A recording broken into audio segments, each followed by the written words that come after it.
odd gaming experiences do you guys have throughout your entire life? I'm certain there's plenty of possibilities that you can even tell me that I wouldn't even fathom about. How about, let's keep things simple. What was the first thing you did as a kid when in the midst of returning home from your local video game store? Come on, no need to be shy, we all glanced and analyzed the box art, especially within the game's manual.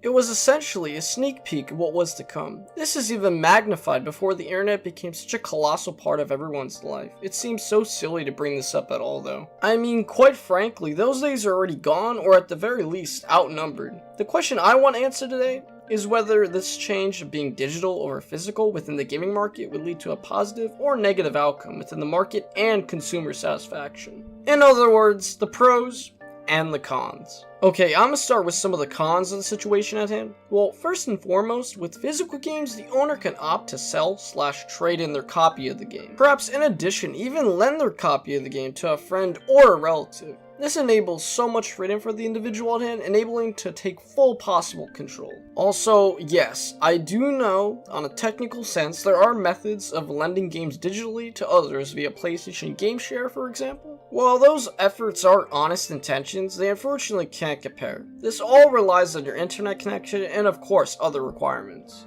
The ability to physically own your games can prove to be helpful in the future. Well, what do you mean, Dan? Why, companies will always have their digital services up. Yep, ladies and gentlemen, 3 words to show you an example of what I'm talking about. The Wii Shop channel. Look, let me set the record straight. I understand that it's completely normal to have digital services phased out for future successors. But the fact still stands, and it's depressing to face certain realities. So many games can be lost to the sands of time this way. Once again, the Wii Shop is a prime example. Plenty of WiiWare games are officially gone. And yes, I'm of course aware of emulation, which does help the issue out a lot, though for certain consoles and service emulators can be hard to find. This point can also be a further issue, especially when video game streaming platforms become a mainstay. This technology is far, but not as far as many would think. Okay, let's get away from the negatives. There are of course many reasons why many would opt for digital versions of their favorite games. Quite simply, it's extremely convenient. No need to get up and finagle with discs, or in the Nintendo Switch's case, cartridges. Everything is bootable from the main system. In addition, the issue of losing games is simply no more.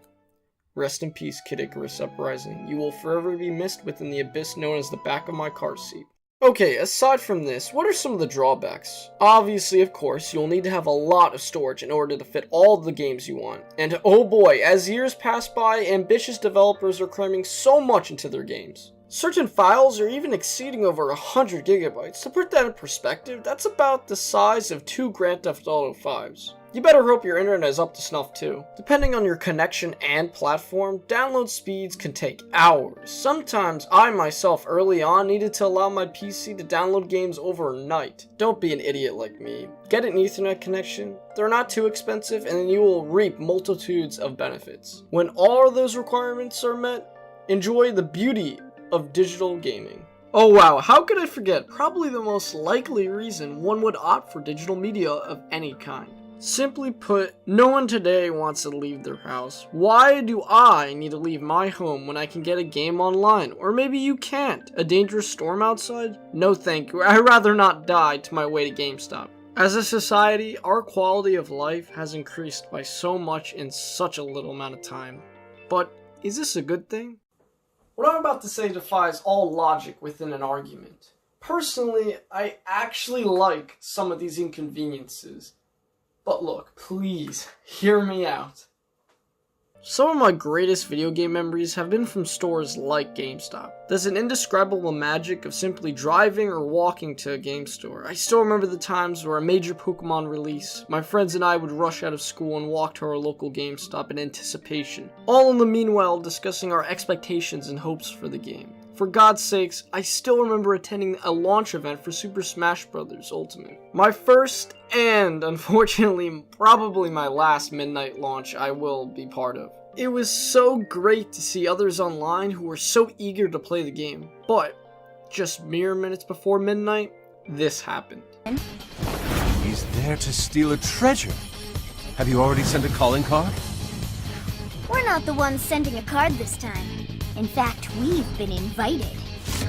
Invited to steal the greatest treasure of all. What? Smash Bros? Is this for real? My first reaction was confusion, but little did I know that much later, Persona 5 would be my favorite game. All in all, at the end of the day, I know digital is the future. I'd be a fool to deny that fact. GameStop and other video game retailers will soon share the same fate as Blockbuster. While this is the case, at the very least, I can look upon these magical gaming memories that I've been wholeheartedly thankful for that I've been a part of. Alright guys, thank you so much for watching and making it to the end of the video. I really do appreciate these. I put a lot of time and work into all these videos, of course, for you guys. If you guys want to find me else on any other social media platforms, I got my Twitch and other social medias down below. Thank you so much for watching and have an awesome day.